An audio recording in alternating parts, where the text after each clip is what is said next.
Sungguh-sungguh Allah sangat ridho ketika seorang hamba itu makan ketika sesuap nasi dia muji Allah, ketika minum seteguk nasi dia muji Allah. Itu kalau orang diridhoni Allah itu wali betul. Itu untuk jadi wali itu gampang, kamu makan ridho, kamu ninjak buminya Allah ridho seneng, kamu hidup keseharian aman seneng.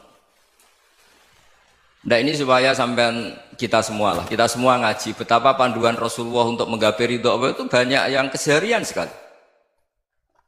Saking kesehariannya banyak dalam hadis dan itu sahih. Nabi menyebut hal-hal yang keseharian. Hatta ma tas'alu fi imra'atika, kamu punya uang kemudian istri kamu bisa makan itu ibadah. Bahkan sebagian ibadah itu dicontohkan Nabi yang akhirnya diprotes sahabat. Yaitu wa fi buti ahadikum sedekah, kamu menggauli istri kamu itu ya sedekah. Sampai sahabat bilang yang benar ya Rasulullah. Ayati ahaduna syahwatahu wa huwa lahu ajrun. Masa urusan biologis, urusan syahwat kemudian dia dapat pahala. Nabi menjawab, alaysa lawadhu'aha fi haramin akana alaihi wisrun. Bagaimana kalau dia meletakkan ke yang tidak benar itu kan dosa. Nah, hal-hal seperti ini yang saya ingin teman-teman semua. Saya juga agak ingin ngaji demi Anda juga agak ingin. Itu dosa sekali ngaji kok pesanan kelompok tertentu itu enggak boleh. Islam itu untuk semua. Jadi ya cuma karena di depan saya jenengan ya seakan-akan jenengan korbannya.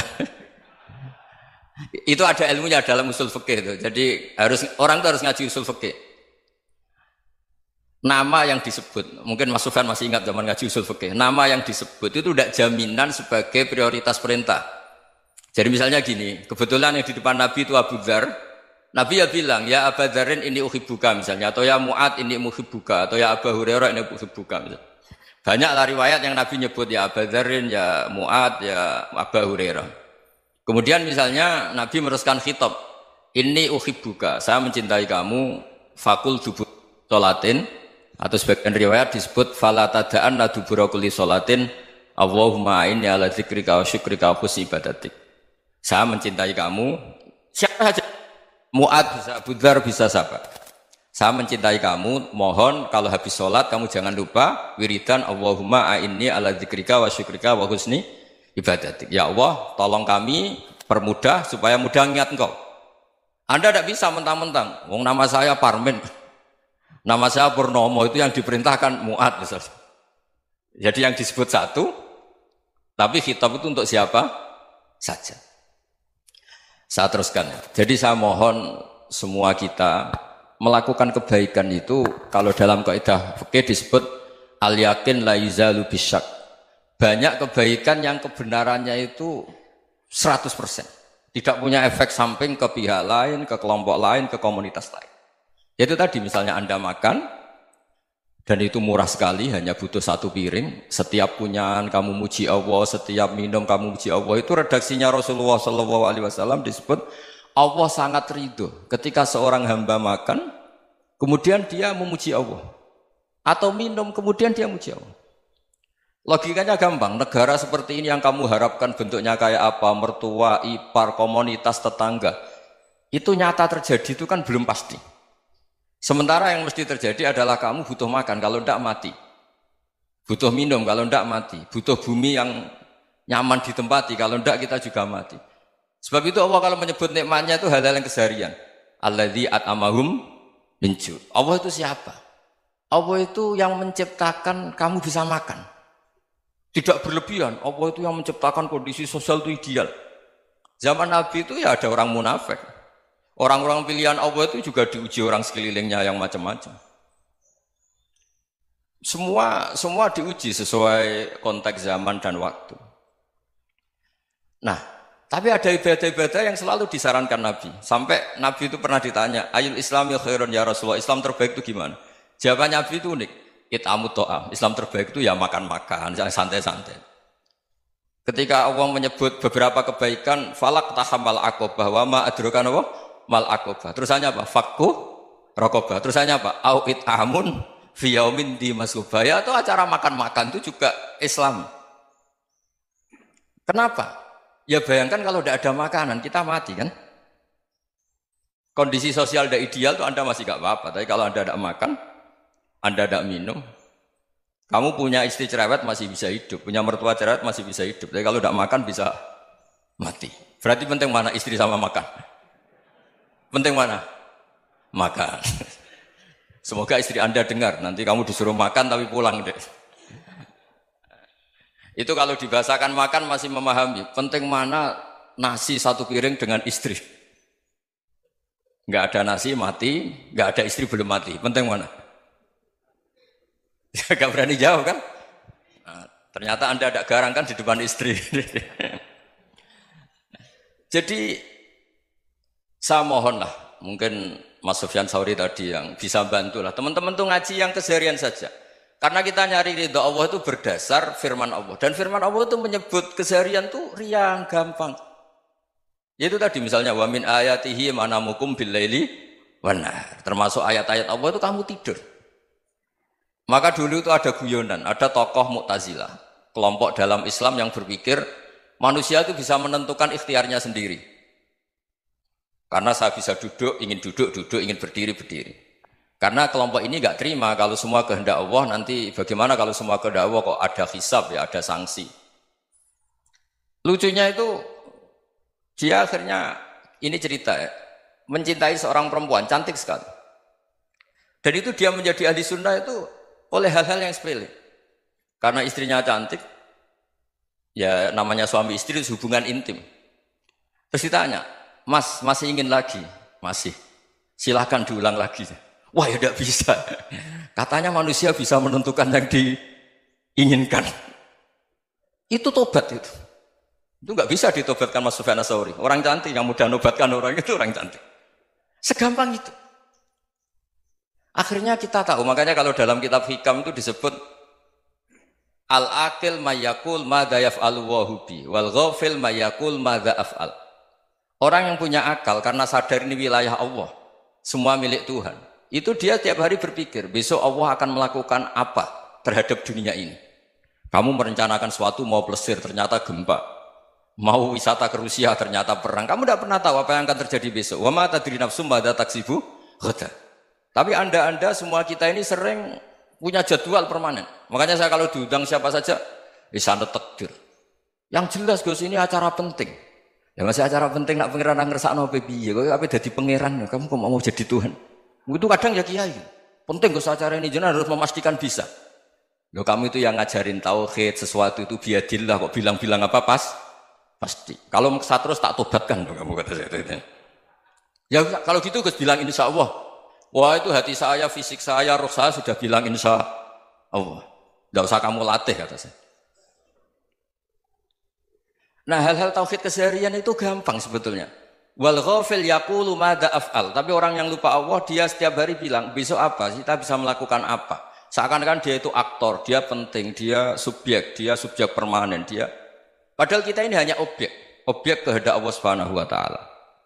Karena kita yakin sesuatu yang terjadi di alam raya ini kita tidak bisa apa-apa. Makanya saya sering ngaji, sering bilang saya. Ketika Anda mensifati Allah, dia yang menghidupkan. Sudah itu tanamkan, sehingga ketika kita mati, santai saja. Kenapa santai? Allah punya cara menghidupkan kita. Zaman kita hidup juga gak tahu caranya ngelola jantung, ngelola paru-paru. Kamu juga gak tahu ngelola oksigen yang tidak beracun, tidak ngandung polusi. Tahu-tahu hidup. Gak ingin tua ya tahu-tahu tua. Gak ingin mati, tahu-tahu mati. Selama ini kita hidup juga gak tahu apa-apa sebetulnya. Hanya gaya tok, punya jadwal, punya planning. Kalau kamu bisa menentukan pilihan Anda, pasti Anda istrinya cantik, 4 neriman semua, kona'ah semua. Nyatanya enggak kan? Ada 1 jelek, cerewet. Wah itu kan, nyatanya enggak bisa apa-apa Anda kan? Dan kamu bawa mati lagi. Itu kan, istri Anda juga gitu, punya keinginan, punya suami yang ganteng, yang jabat, yang neriman, yang enggak poligami. Ya enggak kesampaian juga.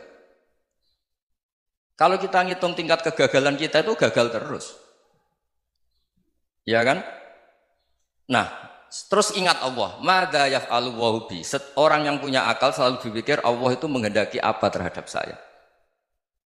Lalu sama-sama orang ngelihat orang yang serius. Itu kata Anda itu pemikir berat, serius. Senang punya tokoh yang merengut karena kamu anggap serius. Tapi sebagian orang anggap orang yang serius itu wong merengut, wong masam, wong muka kok ditekuk. Jadi sama Itu hati ya muqallibal qulub tsabbit qalbi ala dini. Karena kita enggak tahu cara berpikir kita tentang orang lain, tentang sekeliling kita. Misalnya kita orang baik yang jenis ngurmat fakir miskin. Ada orang bangun masjid mewah itu janggal. Apa artinya masjid mewah kalau banyak orang kelaparan? Tapi kalau yang jenis pendidikan apa artinya masjid mewah kalau tidak bisa ngaji? Nanti yang jenis infrastruktur apa artinya ini kalau semuanya punya sudut pandang yang berbeda-beda. Dan Islam mengapresiasi semua kebaikan. Tapi katakan semua kebaikan itu adalah kehendak Allah Subhanahu wa taala. Karena apapun baik Anda itu pakai fasilitas yang diberikan oleh Allah Subhanahu wa taala. Sehingga ini yang disebut qulillah sumadarhum fi khawdihim yal'abun. Ya kembali tadi ke tema-tema bahwa keseharian Anda ini sudah Islami. Saat Anda tidak bisa melakukan apa saja. Saya sering ada jenazah, biasanya kalau tetangga meninggal saya sering disuruh ngelepas. Saya bilang orang ini baik. Karena sering ngelamun di rumah, sering nganggur di rumah. Ditanya sama anaknya, kenapa Gus nganggur baik? Ya kalau dia nganggur artinya juga agak berbuat sesuatu yang maksiat kan? Ya kan? Orang nganggur di rumahnya ya tidak bunuh orang, tidak maling, tidak korupsi, ya namanya nganggur di rumah. Lah cuma istri cara pandang nganggur gak menghasilkan uang itu. Tapi juga gak menghasilkan kriminal kan? Jadi sebenarnya Islam itu cara, makanya kalau sampai ngaji usul fikih itu ada kitab usul fikih, namanya Lubul Usul, itu terkenal sekali di pesantren itu. Itu kalau ngapresiasi keseharian itu luar biasa. Izma min mubahin illa wa yatahaqqaqu bihi tarku haramimma. Karena keseharian yang mubah saat Anda lakukan itu ada kehebatan yang luar biasa, yaitu meninggalkan haram. Makanya dulu banyak orang-orang alim ketemu temannya itu guyon sampai semalaman. Itu biasanya yang semangat Islam itu kiai kok tidak tahajud, kiai kok tidak witir. Orang yang sedang mapan uangnya banyak, malam itu tidak kelayaban itu sudah luar biasa. Melawan nafsu supaya tidak maksiat itu sudah luar biasa. Supaya lupa guyon sama temannya semalaman sampai subuh. Gejlok-gejlokan ngenang zaman miskin, zaman kuliah nggak jelas, zaman apa. Melihatnya jangan tarkut tahajud. Seperti ini meninggalkan tahajud, tapi meninggalkannya ini talkul muharramat. Jadi kayak apa hebatnya? Sehingga Imam Ghazali punya riwayat yang agak unik. Hatta takuna ibadatu akhiri hadil ummah iku an-naum. Sehingga suatu saat ibadah terbaik umat ini itu tidur. Itu kan riwayat kontroversi. Ketika Imam Ghazali tanya, kenapa iya? Kenapa kamu mulai keluar dari rumah itu sudah banyak maksiat? Melihat perempuan yang enggak mahram, melihat fenomena. Tapi kalau kamu tidur itu enggak melihat apa-apa. Tapi juga kamu jangan nganggap tidur itu ibadah betul. Saatnya melakukan fardu ain malah masih tidur. Tapi itu sudut pandang yang menjadikan kita Islam itu gampang. Jadi saat Anda tidak bisa aktivitas apa-apa, misalnya ada beberapa orang yang lumpuh. Lumpuh itu memang nggak bisa Jumatan, nggak bisa ibadah, tapi dia juga nggak bisa maksiat. Tidur itu memang Anda saat itu tidak bisa tahajud, tidak bisa witir, tapi saat itu ada zina, ada maling, tidak gosipkan orang, tidak bully orang, tidak menanamkan kebencian, tidak hasud. Sehingga tidur menurut Allah Ta'ala wa min ayatihi manamukum billaili apa? Wan nahar. Karena di tidur itu selain ada unsur istirahat, jaga kestamina, juga ada unsur meninggalkan beberapa keburukan. Nah saya mohon ibadah yang keseharian ini kita jaga. Supaya kita semua baca ayat itu fasih. Fasih itu tertanam di hati. Allah itu siapa? Alladzi at'amahum min ju'i wa amanahum min khauf. Dan Allah kalau cerita di Quran itu anna sababnal ma'a sabba thumma syaqaqnal ardha wa syaqqa fa ambatna fiha habba wa inaba wa qadba wa zaituna wa nakhla wa hadaika hulba. Kamu tahu saya ini siapa kata Allah? Saya ini adalah Tuhan yang menurunkan air, kemudian ada tanaman banyak. Habba wa inaba wa qadba, ada zaitun, ada tin, kalau orang Jawa mungkin ada tela, ada padi, ada mangga, ada pisang. Sudah. Wa inaba wa zaituna wa nakhla wa hadaika hulba. Ada perkebunan yang lebat. Tujuannya apa? Mata Allahkum, silahkan kamu pakai, kamu nikmati. Tapi karena kadang kita ini punya ide-ide besar. Tadi untuk syukur saja nunggu punya istri riman, rumah baik, tetangga baik, komunitas baik, semuanya baik baru syukur. Lama-lama nanti ada di surga, syukurnya nunggu surga paling kelas A. Itu sudah ada yang menghuni Rasulullah, kamu nggak boleh di situ. Masa untuk syukur saja? Repotnya Masya Allah. Jadi mohonlah Quran yang kalau Anda hafalkan juz amma itu kan ada ayat-ayat yang kayak tadi. Ya, fal yang dzuril insanu ila ta'ami. Coba lihat Apa yang kamu makan ya? Dari mana? Dan untuk mempertahankan hidup kamu keseharian. Jadi jangan kira ibadah itu harus membentuk komunitas yang versi Anda. Ibadah itu harus hal yang mulu-mulu. Kesehariannya Anda alami. Loh ini saya tidak bikin-bikin. Saya ngaji bukan karena berdasar pesanan.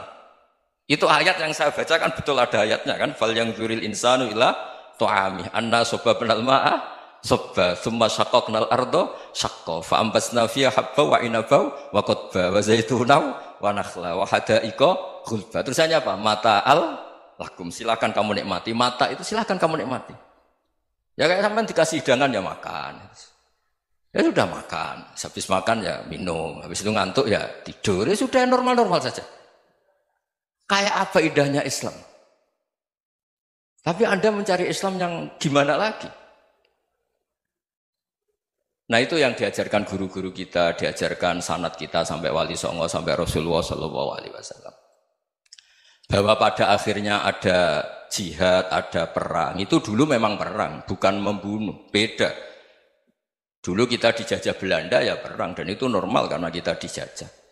Jadi ketika orang lain ingin baik sama kita, wa in ahadum minal musyrikin astajaruka ya fajirhu hatta yasma'a kalam Allah. Kalau mereka ingin baik ya kita baik. Makanya ada istilah musta'man, mu'ahad. Kalau mereka ingin damai, berdampingan dengan kemajmukan ya itu yang lebih baik. Karena memang Islam menghormati proses perdamaian. Wa in janahu lis-salmi ya fajnah lah. Kalau ingin damai ya kita harus